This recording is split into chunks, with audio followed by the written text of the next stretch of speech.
Surviving the Survivor, we bring you the best guests in all of true crime. Don't forget to subscribe and smash that like button. Here's your host, Emmy Award-winning broadcaster, Joel Waldman. What's up, STS Nation? Welcome to Surviving the Survivor. It is the show that brings you the very best guests in all of true crime on trending cases, criminal and otherwise mysterious cases, like Sudiksha Konanki, who went missing in the Dominican Republic, Punta Cana to be specific, back on March 6th, never to be seen nor heard from again. Very kind of sad update to the story. The parents now say that they believe that their daughter has drowned, did drown, and Joshua Reeby, the person who police were talking to, never said to be a suspect, but a person that they were talking to, was allowed to leave the Dominican Republic only to get caught up in Puerto Rico. We'll tell you why in a minute. And here to discuss this is Rob D'Amico. I'm bringing him in right now. Retired military, retired FBI, very storied career. He's been on about this. Now, a person who says that they're not buying the drowning story is TJ Ward, and he is known for a lot of things. One of them being a private investigator for the Hollaway family when Natalee Hollaway went missing.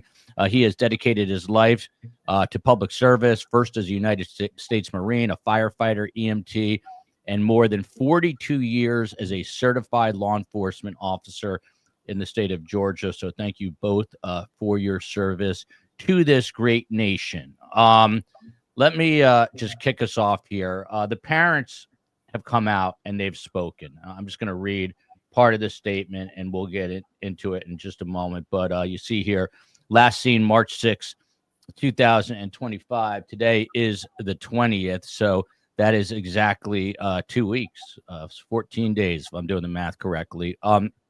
The parents of Sudiksha have come out and said, and I quote here, "Both sides of the authorities have shown us how high the ocean waves were at the time of the incident, and both sides of the authorities have clarified the person of interest was not a suspect from the beginning." This is Sudiksha's father. "It is with deep sadness," he said, "and a heavy heart that we are coming to terms with the fact that our daughter has drowned. This is incredibly difficult for us to process. In light of this, we respectfully request some space, time, and privacy to focus on healing us and helping our children recover, their other children, as they try to move forward." Just from a human standpoint, Rob D'Amico, that's devastating. You have 4 kids. I have 3 kids. I'm not sure if TJ has kids or how many, but Rob, just from a parenting perspective, it's got to be one of the hardest statements to ever make, right? Oh, absolutely. I don't like. I've met so many parents that are involved in situations that they never lose hope. They always have, and they probably still have this hope that someday that they're going to be wrong. But I think they realize in order to process certain things, they have to come with some realities of things. It can always be undone, so to speak, if something comes up, but that's got to be a hard decision to make. I can't even surmise, doing something like that. Like I said, it's cliche, but it's parents' worst nightmare. Yeah, 100%. It's a cliche we're taught not to use in broadcast news, but it is fitting here. TJ Ward, to you, thanks for coming on the show, being the best guest, being here for the first time, and hopefully it'll be the first of many.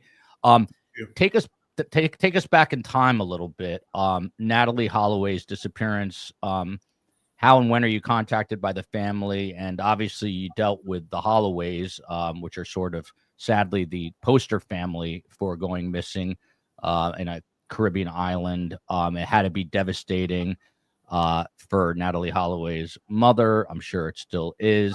So how did you connect with them? Well, let me tell you how I got involved in this case. I have a system that was developed by an Israeli firm called Layered Voice Analysis. I was trained on it and certified on it in 2004. And shortly after that, of course, Natalee went missing in 2005. I could take their transmission that they were on TV talking about what happened in Aruba, and I took and recorded and analyzed, and I could see that they were not telling the truth. So I picked up the phone and I called Beth Hollaway in Aruba and told her what I had. The company in Israel sent me to Aruba for 10 days, and I met with the FBI and Aruban authorities while I was there and told them about how it became about this case. And they said, well, we don't even allow the polygraph in Aruba. And what they don't know, that I don't need the person in front of me to analyze them. And I can see what's going on with this 95% accurate. I can see if they're being truthful or not telling the truth. And I knew for a fact, I could see that Vandersloot, Deepak, and Satish were not being truthful about what transpired with Natalee when they were at Carlos and Charlie's. Yeah, but TJ, let me just hop in for 1 sec because I'm a little slow on the uptake. So you have some sort of technology that the Israelis invented, I guess, or helped you create. They developed it. They developed it 20-some years ago. Yes. Wow. And so, in other words, you don't have to be present. You can run either interviews or phone calls, whatever you want, through this system, and it'll basically act as a lie detector. Is that what you're telling me? It's 95% accurate. I can tell you what's going on with them, basically what they're thinking too, and what they're going to say. My next question is their last answer, and it's a very unique. It's being utilized by 14 other countries around the world for the law enforcement. It's not it can't be used in court no more than a polygraph can, but it's a focus tool for law enforcement. I used it the last 11 years that I was an internal affairs commander, and it was imposed that they had to take a voice analysis test if something came up in the course of their investigation.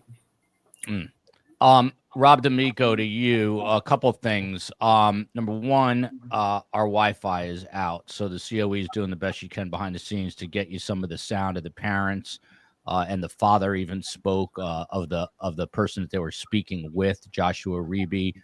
So stand by for that, and I'm going to stick my hand right here because someone says that I'm a touch out of focus. That was a quick fix, a good fix by COE, going to neighbors, getting their Wi-Fi. I like that.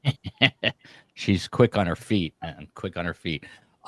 So Rob D'Amico, to you, the parents now, in addition to issuing this statement and the mother is like sobbing uncontrollably, they are asking for a death declaration for their daughter. That's, again, got to be one of the heaviest and most difficult things to do. The letter was sent out to Dominican police on Monday after the parents acknowledged Joshua Reeby's story. So just explain from a sort of a logistical standpoint, why are they asking for that now? Why not wait? Why do they need that now? And how long is that process to get that declaration? I don't know about Dominican Republic, how quick they are. And I don't know exactly like what in their laws say, like when you don't have a body, what evidence you need to be able to go that route. So it could be a little while. And I think it's more, there's a whole bunch of things that they've now gotten into, probably expenses and everything else. And probably are looking at, they need to start fixing things on their side financially and everything else that comes along with that. And again, it's a tough decision. Don't know exactly what was the triggering event that made them, decide to do this. And I'm sure there may have been some lawyers and law enforcement folks asking for this because it may be able to then do something on the backside of this out of Dominican Republic on the U.S. law enforcement side, so to speak, if they think something can be done that way. And then if they have a death certificate, they can look at it as a murder investigation as opposed to a missing person, so to speak.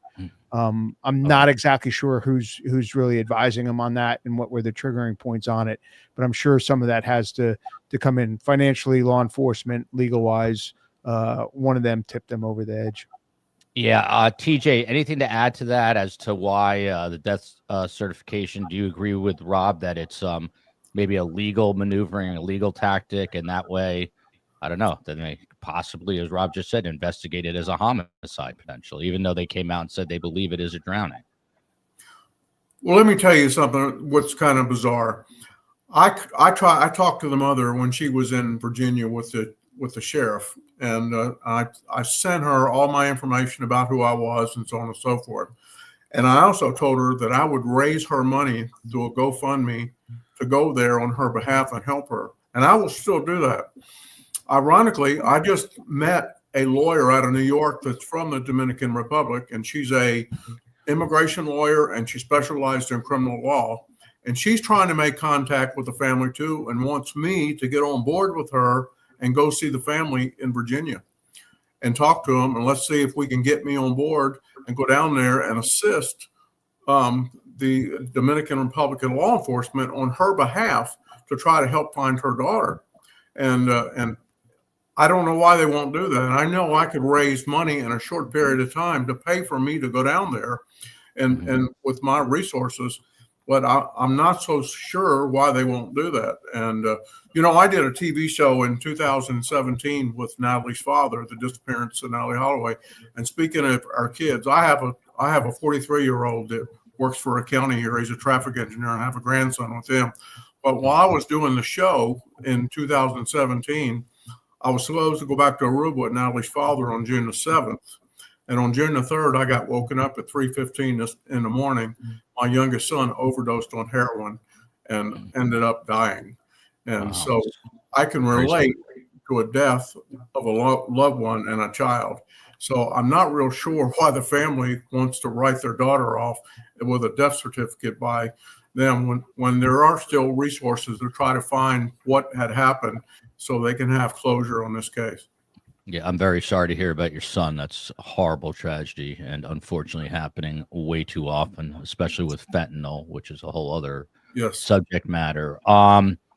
Miranda here obviously saying, so sad, Joran van der Sloot. Of course, he was the person everyone was eyeing in the death of Natalee Hollaway, and then he got convicted in the murder of another person, and it just seems to be a complete psychopath that he wasn't charged in the homicide. People are upset about that. Nikki Cuds jumping in saying, TJ, sorry for your loss. These types of stories kill me. Hug your kids. 18 years I worked on that case with this Natalee Hollaway, and obviously he got he was extradited from where he is now in Peru, and he's pled out to 20 years. And something interesting about that, about being put in the water, he began to tell the FBI that he put her body in the water after he had hit her in the face with a brick. Accordingly, there's no way she would have washed back up with the tide in Aruba. I know that. So the same thing with this. The water was shallow right where they were in Dominican Republic. So if something happened to her, there's about 1,500 feet, I understand from this lawyer, that goes out, that the water's kind of shallow. So if she went into the water right there, even with the waves and pulled back, she'd be somewhere to be seen or found in the water. They lost 2 people apparently 2 or 3 months ago in the Dominican Republic that drowned, and they recovered them very quickly. So again, I got some reservation about her drowning in the ocean. Yeah, and we're gonna kind of dig into that. Just to circle back to what you were saying, you have you actually touched base with Sudiksha's parents, or you just you through like a third party, you offered this up? No, and they said no? I spoke to them one time while they were with the sheriff in Virginia before they went to the Dominican Republic, and she told me she was sheriff, and I texted her all my information and told her that I would raise money for her to bring me there.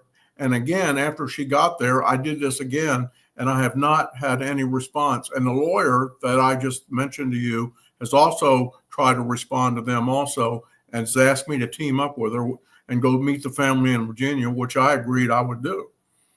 Yeah. I have the sound now, thanks to COE. I'm going to play it. These are Sudiksha's parents talking about how they're now accepting, apparently, the drowning of their daughter. Let's play this. It's going to be a little tough to watch, so we will do it together. Here we go. Going through too much pain all these days, and we were saddened, and we were not able to believe this. So that was very quick. I'll play We one more were time. going through too much pain all these days, and we were saddened, and we were not able to believe this. You can just see the mother absolutely heartbroken, as one would expect. Rob, to you, so the parents obviously speak out, but then we're actually hearing from the other parent, the father of Joshua Reeby, and I'll tell you why in a minute. His name is Albert Reeby, and he was released. Joshua Reeby is released from the Dominican Republic only to go to Puerto Rico, and there he's detained. I don't know if he still is, to be perfectly honest, but he's held there because it's some issue with his stamp. So the Dominicans apparently took his original passport, reissued him a passport, and there was something going on with the stamp. So what's Rob, explain what's happening. The consulate reissued it, but the U.S. consulate did.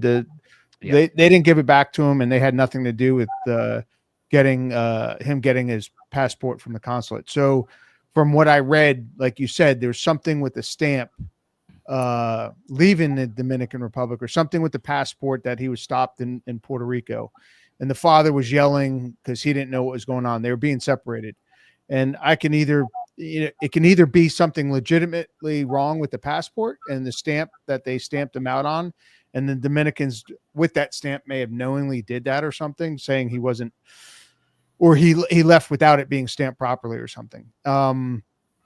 But also you have to look at, this is the first time he's on American soil since this happened.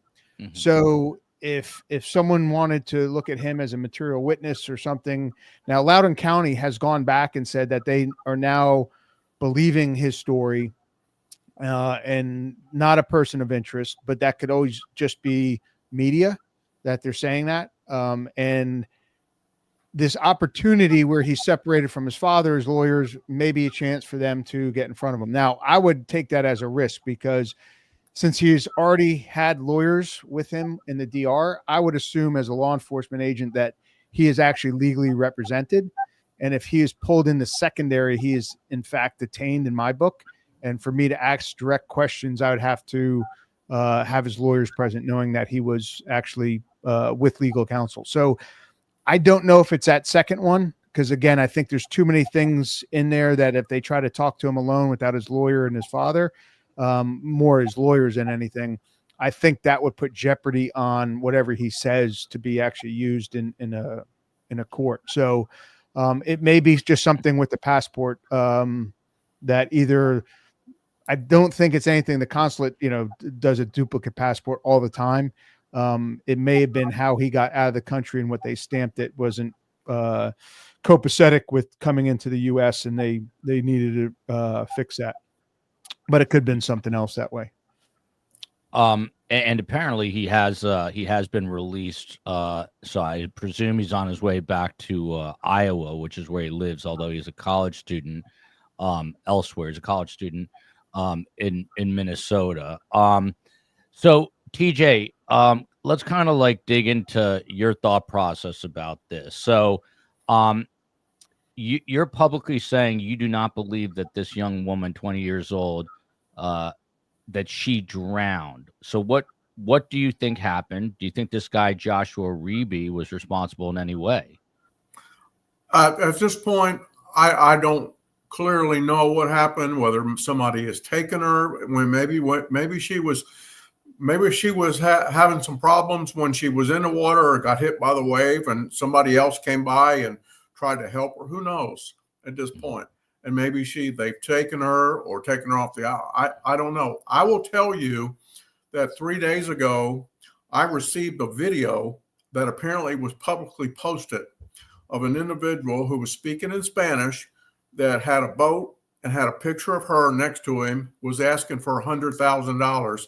Whether that was for real or for not, I don't know. I sent it to the media in the Dominican Republic, and they apparently said they would send it to law enforcement. Whoever that guy was, they need to look into. It may be fake. It may be real. I don't know at this point. But then again, I would like to again raise money for the family and go down there as a representative for them and work hands-on with the Dominican Republic authorities and try to find her and try to find what happened. I mean, this is bizarre. And but anyway, my thought, I just don't see that she drowned in the ocean. I just don't see that. Now, back to what you were just mentioning, I had not heard or seen this. This is a person who posted a photo of Sudiksha with requesting With him. 100,000. Yeah, Yes. and that was. And where did you see that photo? It was sent to me by a guy in Pennsylvania that picked it up off the internet, and the part of the internet where it was put up has already disappeared. It's gone. But he was able to capture it, and he sent it to me. He gave me all his personal information, his address, his phone number, and I have that video, and I'll be more than happy to send it to you and share it with you. Yeah, I would love to have it, and I could put it up and see if anyone knows anything. Rob D'Amico, to you, I mean, what, there's always fallout from any story, but particularly stories like this, people come out of the woodwork, so to speak, to, some people want to see it as a payday, as hard as it is to imagine that. So what do you do, Rob D'Amico, about this person that TJ Ward is claiming was sent to him? These days, it could be AI. You just don't know. But let's assume for a minute, Rob, that it is real. And there's some guy in the Dominican Republic that posted a photo of her saying, I need $100,000. I mean, that's an obvious, what you guys call lead that you have to follow up. Is it not? How do you do that? Well, I mean, that's what proof of life questions and videos are for. So, I mean, we dealt with it all the time with kidnapping victims over in Iraq and Afghanistan, Africa. You get all these groups that are trying to take advantage of it. And that's why you have to go in. Proof of life questions you get from the family. When the FBI gets involved, you start talking proof of life questions, and then videos too.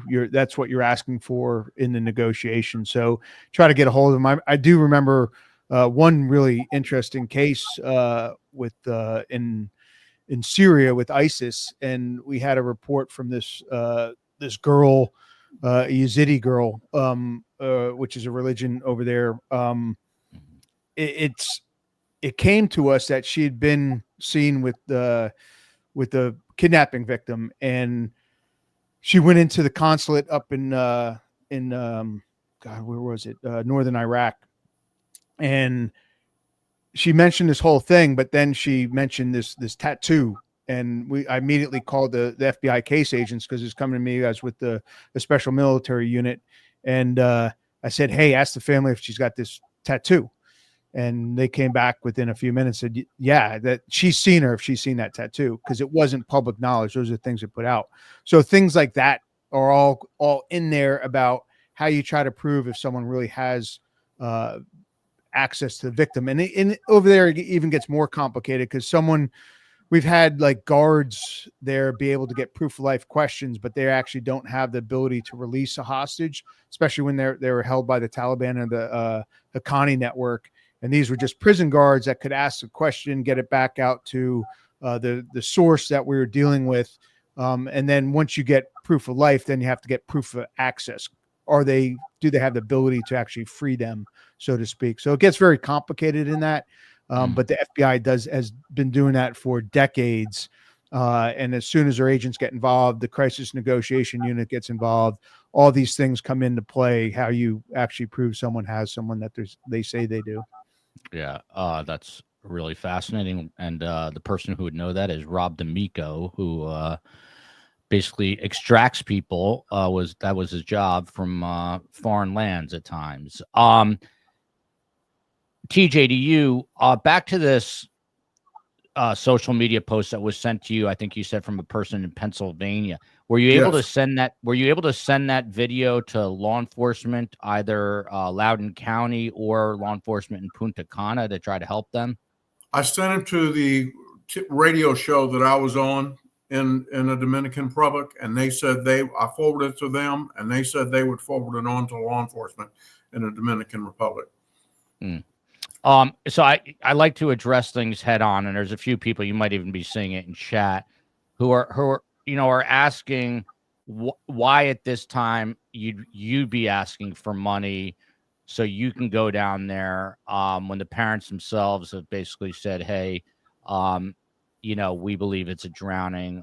Some people are intimating that it's like, pouring salt in the proverbial wound. I understand you want to help. I just want to be clear. I mean, is this is not financially motivated by you, correct?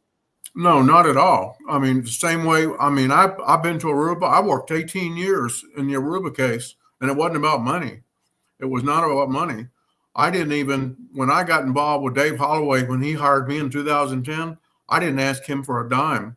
And I stayed on this case from 2010 to 2018 till he had finally admitted and got prosecuted in Birmingham and received 20 years in the federal penitentiary concurrent with his charges in Peru.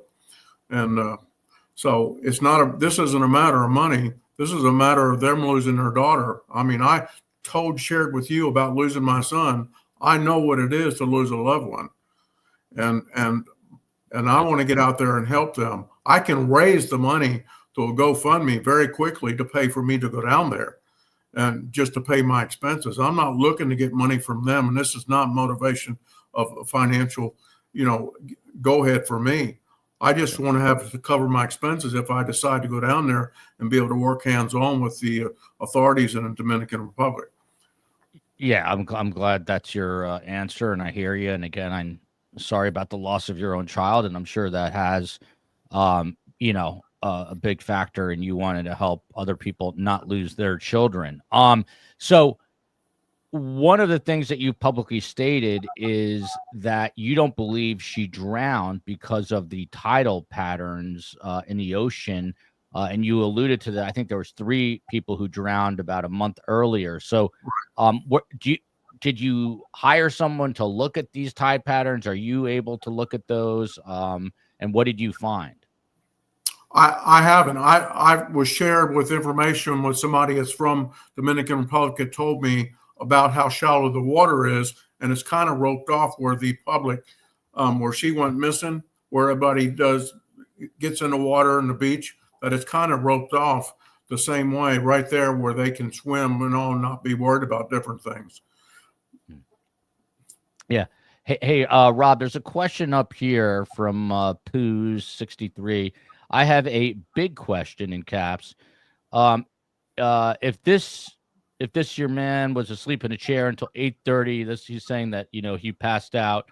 Beachgoers and walkers would have seen him. Also, how far out in the water could she have gone in just a few hours, Rob? I mean, Rob calls the ocean the big hungry. It eats and takes what it wants. But what about the first point that someone had to have seen him in the early morning hours people are always up early at a resort, the early early birds who are either, walking or exercising or whatever. Apparently no one saw him to corroborate that part of the story. Is that a problem? I don't know if no one saw him. I mean, we don't know that. We just said that was his story. We have the video of him walking back. Hopefully they've tried to talk to people that walked the beach or went out and asked folks if they saw him. But I'm not getting anything from any of the stuff I've seen that says that, well, no one says they saw him. But again, it's one thing to understand what's coming out, one thing in the background that's going on, that they may have already proven that. And if someone saw him, but then again, he could have been like, if he did it or not did it, he could have still been passed out there. So like probably what happened, if you're looking at the time frame, if something happened, it was probably around, what was it, almost 6 a.m. when they came off the beach type of thing, between 5, 6. So if it happened shortly after that. He could have still passed out in both, if it was an accident or if he had done something, so to speak. But everyone keeps saying that this body would come back into the water. I have swum in oceans, both in the Marine Corps and FBI around the world, mostly shore stuff. So in the Marines and reconnaissance, you usually start a couple thousand meters out and you swim into using bubbleless scuba. You swim into the shore. You set up, reconnaissance points, and you go inland and you do your mission, and then you swim out. And then I've also delivered HRT operators and all kinds of boats into the shore. I've been to amphibious reconnaissance school. I've been to beach survey school that the Marine Corps teaches. So I've dealt with oceans a lot. And the biggest thing that I can say is you can never predict what they're going to do. From even day to day, you could have a normal tide and current, and then you have one with the full moon. You have one with high pressure over the water or low pressure and a storm system coming, and it changes the currents drastically. So anyone who says, oh, even if these 4 were found in January, the significance change from January to February along that coast could be huge. That no thing in the water that floats would have the same effects as before. So when people say, oh, she'd only be a few thousand meters out, they don't know. I did read a couple folks that really understand like ebb and tide, full moon, all those effects and the currents there that were looking at it. And they said the same thing, that you cannot predict what the ocean's going to do with something when it's floating in it. And you constantly see it all the time with boaters that get stuck out at sea or things that happen. So for anyone to say, oh, the body would definitely float up by now, from what I see with my experience in oceans, that's absolutely not true. Yeah. So I guess my follow-up, Rob, before I get back to TJ, is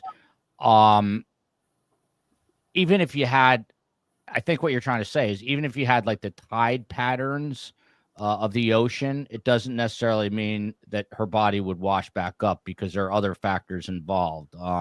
She could have gotten, I snagged on something, a reef. She could have gotten potentially eaten, which is difficult to think about. But is that what you're saying, that there are other kind of mitigating factors that go against just the tidal models themselves? Absolutely. And each day with the storm patterns that are off the coast, and like I said, if you get a full moon, the tide patterns are substantially different in full moon. And I've had to swim against it, and I've seen, like, we're on the top of the water, it looks like it's calm, and I'm down at 20 feet, and the all the brush on the bottom on the ocean floor is flat on its side, and you can't even tell that current is 5 to 6 knots at sub 20 feet. On the top, it looks calm. And again, when you're swimming in, you have to account for all those. So when you're doing your compass course, and you can get blown off course. So I'm absolutely used to what it does on top of the water, and what it does below the water is not the same at all. So depending on if the body's floating or if something happened and it sinks, and like eaten by a shark is probably like, that's a drastic one, but some things can happen with fish life that then if they bite into it and it ruptures certain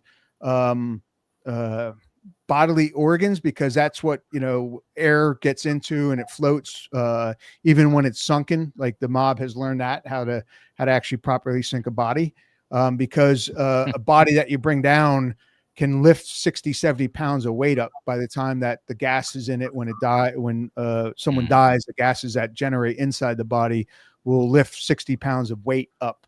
And again, the FBI's caught many bodies that way after the fact, so to speak. So it is so difficult to say what the ocean's going to do. Like I said, we had a personal experience with someone getting lost in the water on an overturned sailboat, and everyone was predicting, the Coast Guard and the Navy were all predicting one way.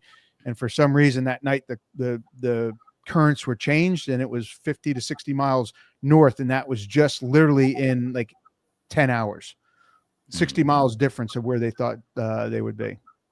Yeah. You see Skinny here. There was a full moon rising.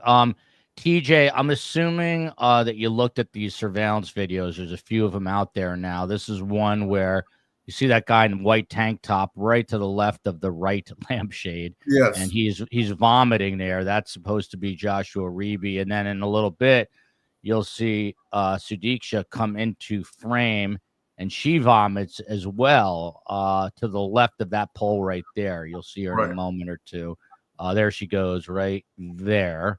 When you watch these, I mean, it's obvious that either they're drunk or poisoned with maybe food poisoning or drugged. I'm curious what you saw looking at these different surveillance videos, and I'll play the lobby one in a moment.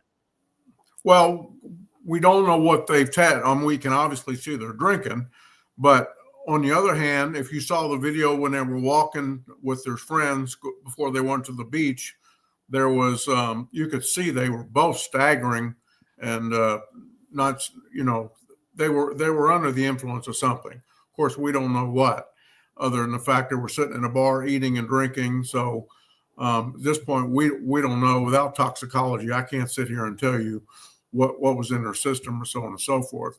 And I agree everything that Rob just said. I was a Marine also, and I understand. I was in the water when I was in Paris Island and so on and so forth in training, so I can agree with that. But then again, the same thing with Vandersloot when he said he was going to put her in the water, she had to wash back up. So there was 2 bodies or 3 bodies that we know that were found in the ocean several months ago in the Dominican Republic. And obviously there's been a lot of search in the water, lots of search, boats, people, water, aircraft, drones, and there's been no evidence of anything washed back up, any of her clothes or nothing. So we have to just take that in consideration. Maybe something else happened to her, and we need to look and we need to find it.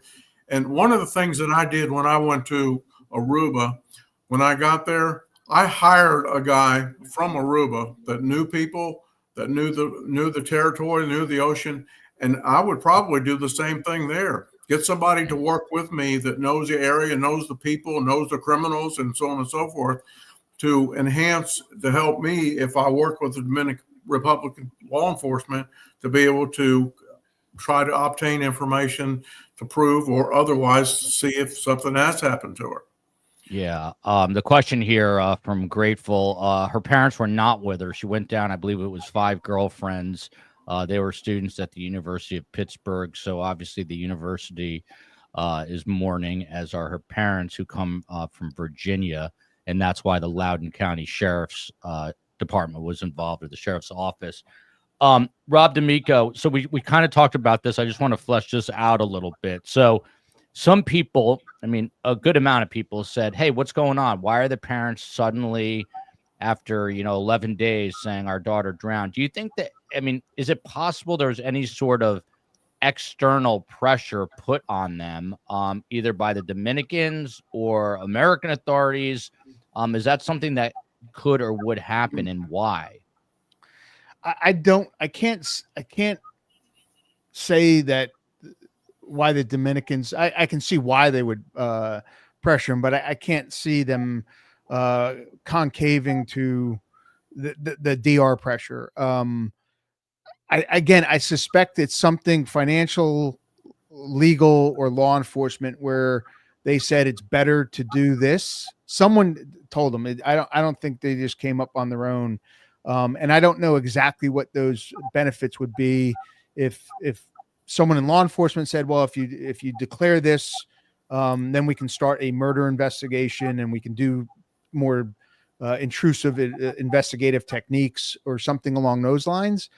Because it doesn't, if she's say found alive, like some incredible thing, like obviously the death certificate would be taken back then, so it's not something that you can't undo, but it could start a certain process. And it could have been financially, that they had insurance on her. They spent a lot of money, and they're going to spend some more money or something. I don't know exactly who got into their head, but I think someone from one of those 3 sectors had told them, like, hey, if you do this, we can do this, this, and this. And they went with that. By the way, I don't think they've given up hope, actually, though.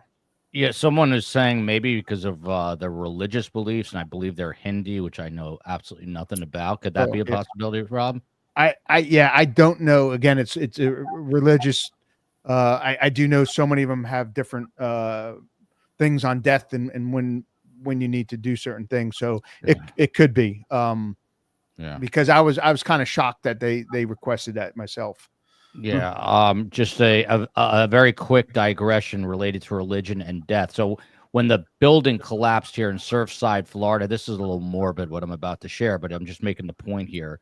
The Jewish faith says that every bit and piece of your body has to be buried with you because that's how your soul goes up. And so a lot of times when you see, suicide bombings in Israel, you'll see these people coming and picking up parts. Well, here in South Florida, believe it or not, there is a warehouse, and they are still going through the rubble of that building, and many caskets of the deceased are kind of left like with the lid open, and they are still finding things and placing them into the caskets. Why do I bring that up? Because religious beliefs are pretty strong.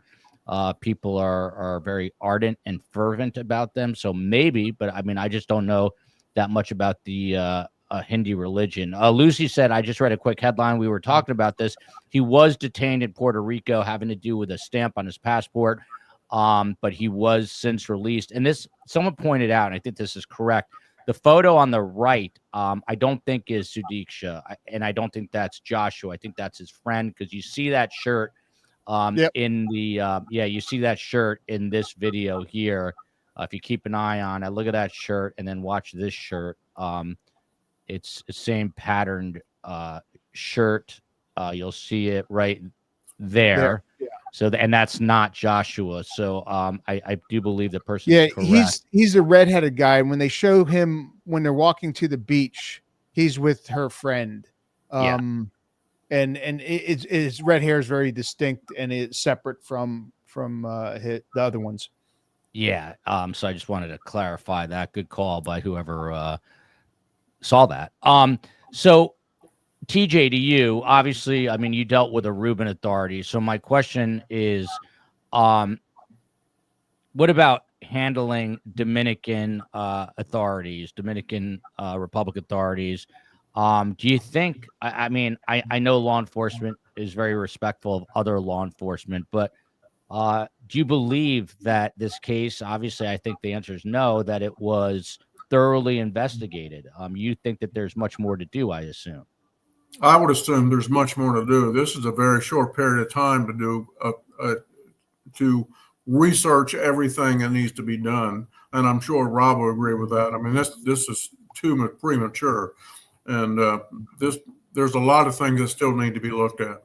There may be people there, other people that need to be interviewed, and other areas that need to be searched, and again, to follow up like the video I have, following up with who that person is. Why would they do that? And there's a lot of things that need to be looked at in a short period of time. Yeah. By the way, a lot of people have said some people say they get Euron vibes from Joshua. Most people say they do not get. Of course, that is the person who many think murdered Natalee Hollaway in Aruba. But back to you, TJ, you know, I've talked about this with Rob. There are multiple takes of his story, multiple accounts. What do you attribute to the changing stories? And is there one that you buy, or do you kind of wholesale don't think he's telling the truth? What's your take on him? Well, we have to take in consideration, I think his story changed 4 or 5 times, and that's not good for him. And again, when you go back and look at, there was almost 12 hours before she was reported missing or whatever. We have to take that in consideration too. So there's a little bit of evidence, but obviously here, before he left the country, he was wanting to, cooperate and so on and so forth. And then he lawyered up. And then again, we have to take in consideration some of the judge came down on the authorities that they violated his rights. He was a person of interest, and they could only hold him for up to 48 hours because there were no charges. So there's a whole lot of things that still need to be looked at into this case. And that's why I think if I was able to go down there on their behalf and deal with them hands-on and put an effort, even bringing in Tim Miller, who's in Texas, that went to Aruba with me, and let him go down there and start searching also. He would do that. Is he the EquiSearch guy? Yes. Yeah, Yes, yeah, I okay. know Tim very well. He was in Aruba with me, and we worked hands on. So that may be an option to do to enhance and help the Dominican Republic law enforcement. Yeah. A poetic justice here. The family may know things we do not know, which is definitely possible, and may not want this to become a social media sensation. I agree with you 1,000%. I've made this, this is going to be the last time we probably touch the story. And if news breaks on it or it changes course, we will, of course, cover it. But until then, we'll respect the parents' request for privacy so that they can mourn. But again, if TJ ends up down there, or if Rob D'Amico ends up down there, and these guys find something else, we will. The one thing about social media though that it does is you look at some of the cases up in Boston that we covered, where I don't think cases would have been reopened for the murders of a couple people up there, or justice. So I know it's a dual-edged sword, so to speak, with this, but it also brings attention. It could bring resources. It can actually do good. So again, if you're respectful in how you cover it and such, but sometimes getting other people involved or getting the public involved can really help cases too. Yeah. Rob, I had a question for you. I mean, this is sort of in line with my question from Ava Sims 76. How can they throw in the towel so soon? And there's a comment above that, a story changed 3 or 4 times. So this guy, Rob D'Amico, Joshua Reeby, is now allowed to leave, which is exactly what he did. He went through Puerto Rico, had a bit of a snag, but I presume he's on his way back to Iowa if he's not already there. How do you know when it's time to let someone go? That's my question. Well, a lot of times though, the law tells you when you have to let them go. You can only hold people, and even if you look in, I think the Dominican system, there wasn't justification. They were letting him stay in his room. They've talked to him enough, and at this point, when you first start talking to someone in an investigation, those initial interviews are the most important. After you tell a story a dozen times, you remember exactly that story like that. And it's not because he's memorizing, he's told it over and over and over again. So the first ones are really important because he's not remembering everything, especially when, him being drunk and bringing things back, and there's some inconsistencies. But by now he's actually has legal representation with him. He's telling the exact same stories. And if he doesn't know an answer, we talked about it the other night of saying, I've been advised by counsel not to answer something like that. So I don't think they're getting any further, and I don't think they're seeing anything that they can do further. So they kind of had to let him go. They also know though, if they get evidence, they can pass that to U.S. law enforcement, and he can be put, to trial here if they have a case. So it's not like they're totally giving up. There's other remedies for them if they come across something, or if the body turns up, and there's evidence of something happening that they think he may have done. They can still pass that evidence to the U.S., and they understand the U.S. Would very much support something like that. So I'm sure Loudoun County, the FBI, and Dominican Republic law enforcement will be in touch on this after. So it's one of those, the law usually tells you when you have to do certain things or when you have to back off on certain things. And then you get more evidence, and you're looking for, something to tie it more. Like if you want a search warrant, they may have already asked voluntarily to look at his phone, and there wasn't really anything on there, but they don't know, if it was deleted or not, or encrypted apps. So, it's one of those things. The law tells you when you can do something and when you can't, in my book. And then you kind of have to follow that. Kessel Inc. here. TJ, to you, I'm just curious to get your take on this comment. Reeby's statement is just so suspicious to me. He does have 3 or 4 contradictory stories. Not even playing devil's advocate. It just doesn't sit right.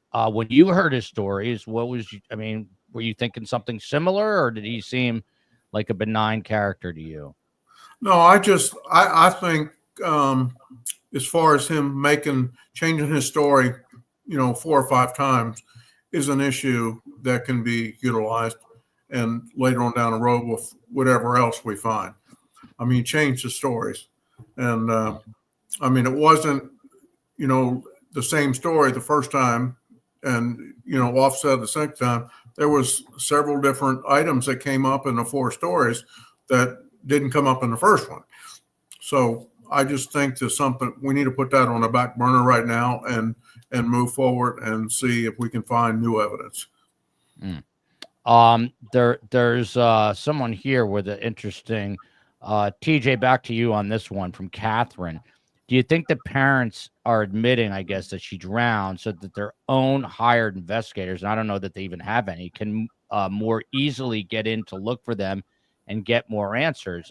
Is there something to this from your experience, I guess, in Aruba and other places, that if the parents are, agreeable to what the Dominican Republic authorities are suggesting happened, then they can get someone in there more easily to then basically start a secondary or no, I don't believe so. I mean, the Dominican authorities probably already know who I am with all the media that's been on there, and they know what happened in Aruba.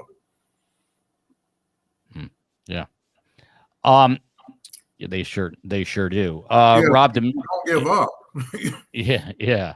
And by the way, I will take TJ up on that. And if he sends me that social media post with $100,000 for Sudiksha, I'm going to put that on Instagram at Surviving the Survivor, on Twitter or X at Podcast STS, on X at Podcast STS. Rob D'Amico, if you're this guy, Joshua Reeby, you're 22 years old, you're a collegiate wrestler, you're doing what college kids do, but what does he do now? What is life going to be like for him when he gets back? Is he going to be questioned by local authorities? Does he have to lawyer up? If it was me, I'd feel horrible that the woman I was with is dead. He's going to have, I don't know, mental health issues going forward. I have no idea, but what happens to him next, in your opinion? So I think he's probably already lawyered up. And I think he just has to go back and live his life very low profile, obviously. But I think most people that know him and are going to be convinced that he didn't do it. It's really hard to imagine a friend of yours or someone doing something like this if he in fact did it. So even with the serial killer down the road, everyone's like, oh my God, I never would have suspected that guy. So I think he's going to have a lot of support from the people within his community that know him, and say, hey, look, we know you're telling the truth, type of thing. So I think if he keeps it small, there's going to be people prying type of thing, wanting to talk to him. He's going to be called for things, and hopefully it's just, his lawyers are talking to him not to talk to anyone about this. And then he can, and part of it's flatly said that, like, if you don't talk to anyone about this, no one can say, well, he told me this, in fact, it wasn't it wasn't heard wrong or something. So you don't talk to anyone about this incident. And you just say, like, when someone comes up and, hey, we support you, just say thank you, and just keep a very low profile on everything. But we talked about if in fact he didn't do this, if he was there and it happened kind of the way he said, he was drunk, they got into the water, got hit by a wave, and he talks about pulling her to shore where he made sure she was breathing and he couldn't. And I was a lifeguard at a pool like him, not in the ocean, but one of the techniques is a side hip carry. So you wrap your arm around them, and then you keep them elevated in the water by pushing your hip up so their mouth is above the water. And unfortunately, your head is usually below the water as you're trying to side stroke that person in, which is description of him not being able to, why he swallowed water when he was trying to get her to breathe. If he in fact did that, tried to save her, and then something else happened after, I think the guilt of all that is going to be huge. There's going to be a lot of, issues. Also with her friends for leaving her. I think they're going to have, they probably thought, oh, maybe they had a signal she was hooking up. And again, this is just maybe she said, oh, I'm good. And they're never going to forgive themselves for leaving her when this happened. And they're going to have, the rest of their lives are going to be affected by that. If he in fact did something and did it, well, there's other things that are going to be mentally with him, but I think it's going to be big if he in fact tried to save her. And I think, as we talked last time, he may not have saved her. Maybe the wave hit and he would have liked to have done that, and he didn't, and he felt guilty. He got out, she didn't, and he threw up and passed out. But he has this thought of like, oh, I really think I helped her out, and I last saw her and she was knee deep and I passed out. And if in fact that didn't happen, that they're both dragged out, he made it to shore, she didn't, there's going to be a lot of survivor's guilt in that. 100%. I 100% agree with you. Rob, this is your wheelhouse from Violet. Do we know if the FBI has, pulled themselves from the investigation, and when would they do that if they haven't already? They'll never like get out. Like, it's an open investigation to a point. Death certificate could mean it's not active, or depending on how is law enforcement assist type of thing. But if any leads come back in on something, or if someone in the future says, oh, I have her and we're demanding $100,000, the parents will probably call Loudoun County, and who will call the FBI, especially if it's international. So it's not like they may not actively be participating if there's no more leads down there, but there's always an FBI attaché who has that area, maybe touching base and asking the DR folks, do you need anything? Do you have any new leads on this? Is there anything we can do? They may get, a technical person down there to look at some cell phone data if they haven't already. They just don't literally pull out and say, oh, we're done. It just may not be as actively worked. Yeah. You'd have to be Navy SEAL status to have save someone in a treacherous ocean. Rob D'Amico's not a Navy SEAL, but he might as well be one. Has he shown any remorse? Don't think that was mentioned. So this is an interesting question that came up, TJ, the other day. We don't know all that was said in the interview room, but nothing publicly has come out where, he said he was sorry or felt horrible about what happened. Does that, if he did not, again, we don't know everything he said, but let's assume for a moment that he never expressed that kind of remorse. Is that a red flag for you? TJ, if you can hear me. Yeah, I lost you. Oh, I'm sorry. I was saying if he never expressed remorse, and I'm not saying he hasn't, but if he never expressed remorse, would that be a red flag for you? Somewhat, but there hasn't been any. I don't think any video or in the media that hasn't come up. I haven't seen that. Yeah. By the way, we've got a second channel now. It is True Crime Talk. STS Talk is the handle. And Kelsey is a former News Nation anchor, a friend of the COE's, and she's doing some shows on the second channel, as Rob D'Amico is going to be doing very, very shortly. So, TJ, to you, before we get some final thoughts here, and I appreciate the guests. And by the way, we do know Joshua Reeby is lawyered up, and I'll tell you how, Rob D'Amico. When he was detained in Puerto Rico, who else was there other than TMZ? There's a camera rolling, and they got the father saying, who was annoyed and perturbed, and the father said, call your lawyer, ask for your lawyer. So we know he has a lawyer. How TMZ gets every single thing in the world, I still, even as a broadcast guy, ex-broadcast guy, I have no idea how they do it. But I guess kudos to Harvey Levin, who started that years ago, TMZ. TJ, to you, do you see, parallels and then, I guess, dissimilarities between this and Natalee? What strikes you the most in terms of similarities and dissimilarities? Probably where it is on the ocean, in the environment of just like Aruba. I mean, that's when I first saw this, what came to my mind. I said, oh no, another Aruba case. And, but just, I guess the similarities of and law enforcement in Aruba was not up to speed handling type cases. And I don't think the Dominican Republic are up to speed. I'm glad the FBI came down there and other authorities from the U.S. because these are difficult cases to work. I mean, look where we are now. And I hope, like Rob said, the FBI is not going to just wash their hands and leave. They're going to stay in touch and do what they need to do.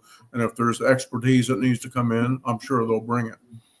Yeah. So TJ Ward, he is a private investigator. He's had a storied career, first as a United States Marine, then a firefighter, an EMT, in more than 42 years as a certified law enforcement officer in the great state of Georgia. And he's the most dapper man on all the YouTubes with the suspenders and the bow tie. Kind of love it, TJ.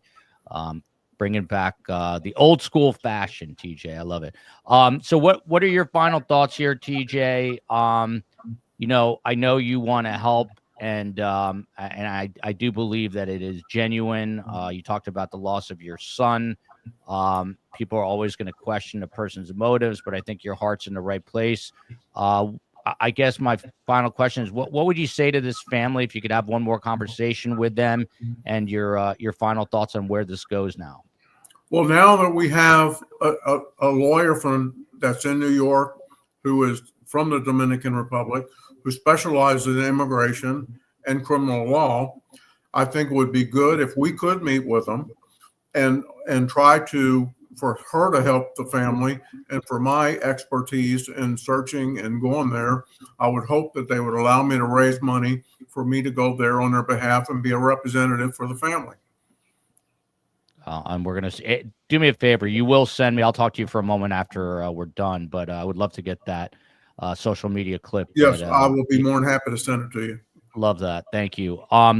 Rob D'Amico served his country in the military and then in the FBI. IGG Rock says, love D'Amico's tribute wall. There you go. You get a lot of, when you do that stuff, you get a lot of plaques and awards and things of that nature. So that's kind of cool. You just have to risk your life to get them. That's all. Rob D'Amico, what happens now? I mean, the parents are in Virginia.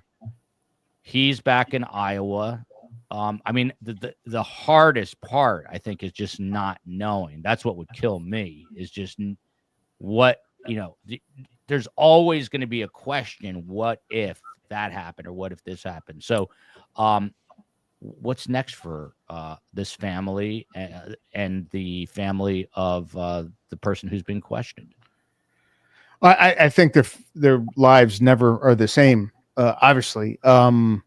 And until her remains are found, they'll always, I'm sure, wake up in the middle of the night thinking that they may see her. From what I've heard from other folks, and that's one of the ones when someone's just missing and not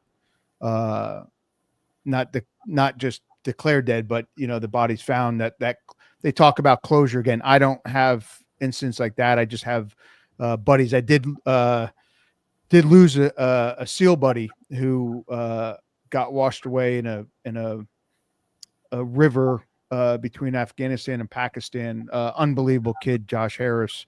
I didn't find out for I think 8 years after I'd been on a deployment with him. But it's same thing when you don't have the remains, and it's one of those things that family just always, maybe that just tiny glinter of hope that something happened and they're out there and for some reason they can't come back. So I think their life is changed forever. And even on his side, if he in fact didn't do something, it's still not changed forever. And I think there's going to be a lot of guilt, and same with their friends, as we talked about earlier. And his family's going to be very protective, but if he didn't do it, they have to have some compassion and empathy for her family, because it's involving both of them, and their lives are so different now. So it's just tragedy all around. So, and then unfortunately, the case is going to get less resources. He's gone. They'll still search, but not in the same amount of resources doing it. Hopefully something happens and her body is somehow recovered, that again, that closure can happen for everyone, so to speak. And then, as we talked about before, though, if in fact they recover a body, I don't think that body will give you any clues into what happened. If it was what he said, or even if it was something like, oh, he got mad, she pushed him away or something, and then he had something to do with drowning her. I don't think a body at this state is going to be able to prove that in a court of law. So I don't think it changes anything that way, unless it was something a lot different that happened. So it's one of those, like, unfortunately, it people move on, and it's depressing to a point, because the two families are out there, actually wanting something to happen that proves innocence or proves what happened to him. Yeah. We sadly heard about TJ's son passed away from a drug overdose. Rob's got 4 kids. I've got 3. My kids, thankfully, are not yet spring break eligible. They will be soon. Shout out to my 2 daughters who absolutely did an amazing job in the play Grease 2 nights in a row. Rob D'Amico, final thing. I lied. That was not my last question. We did this before, and I'm going to do it again. It's spring break right now for a lot of colleges. There's a lot of parents in here. You're the guy who made me get Apple AirTags for my kids when we went on a vacation this past winter. What is your message to parents of college age kids, teenagers, kids who are in the years where they do a lot of dumb things? What's your advice to them and the parents? It's and I just hope the years that I raised them put all the things into them that allow them to travel with situational awareness, understanding, what's bad. But I look back on what I did, and it's a miracle I'm still here from my early days. And you're not with them. So you got to say, hey, look, if anything comes up, don't be afraid to call me. You're not going to get in trouble for anything. Just call me. Just, stay with your friends. Like I had them put Apple AirTags in their pockets and not with their phone, all those things we talked about when you were traveling, so that we can get clues if something happens or not. But it's one of those things you raise your kids, and then unfortunately you can't be with them all the time. You hope the things that you taught them, and my kids had a much different demeanor on looking at people. And I always said, like, you're not good until you prove yourself. And then I'm still going to be suspicious. And my kids kind of carry that to a point. So it's tough. And especially when you think your kids are past the point of danger, like they're little, you're now in their 20s, like TJ, like you think you're past that, and then car accidents and horrible things happen too. So it's one of those things as a parent, as see, my cameras are telling me when someone's out there. He's just cutting the lawn though. So, but yeah, it's one of those, it's just tough. Yeah. I had my son in the halfway house, and when he overdosed, and he was clean for 9 months, and he had a weak moment, got depressed, and called 2 drug dealers. I got his phone. I saw who he called. I know who they are. And if the role would have been reversed, I would have prosecuted them. But my son called them. And wow. It's sad. He was 31 years old. Wow. And, that's way too young. I'm really sorry to hear that, TJ. Horrible. And it's happening still and way too often. Rob D'Amico, I can't go out on such a heavy note. So I got to ask you, when your kids are growing up and you're their dad, do they brag? Are they like, my dad kicks ass? He's an FBI agent. He's a member of the HRT. The guy shoots guns, and say, if you step in my house, you'll be staring down the barrel of my Colt 45. What happens? Oh, you're muted. I was muting from Amazon telling me that there's someone in my backyard. there's a couple of things. One, I didn't tell them everything. They didn't need to know some of the stuff. As they got older, they learned more. But a couple of times I was asked to go into their schools and talk, and as an FBI sniper, and even in like 5th grade, someone would be like, what's the furthest you shot someone? And I don't answer those questions. When they're in elementary school and we lived in Virginia, we had a bunch of dads that were on the hostage rescue team. So we used to fly the helicopter down and bring boats and all this stuff for career day. I remember flying in a helicopter, so the kids were pretty cool on that. But at one point, my oldest had her friends come to the house late at like a Saturday or Friday night. And it was like maybe 11:30. And I got a warning on my phone because my camera, and I heard some noises. So I actually went out with my flashlight and my pistol, and then I heard it was teenagers. So I put the gun away. I was downstairs on the 1st floor in my office, and I came out, and the deck to their room was on the 2nd level. So I there's a tree right there. So I kind of climb up, and I'm sitting there watching them, and they're going to scare my oldest daughter, Jessie Ann. And one of them goes, "Oh shit, what about her dad?" And I shine my really flashlight, and I'm like, "What about her dad?" And they scream. So I go over the thing, and I said, "Hey kids, you guys do know not to mess around this house. I came out with more than the flashlight until I heard it was you.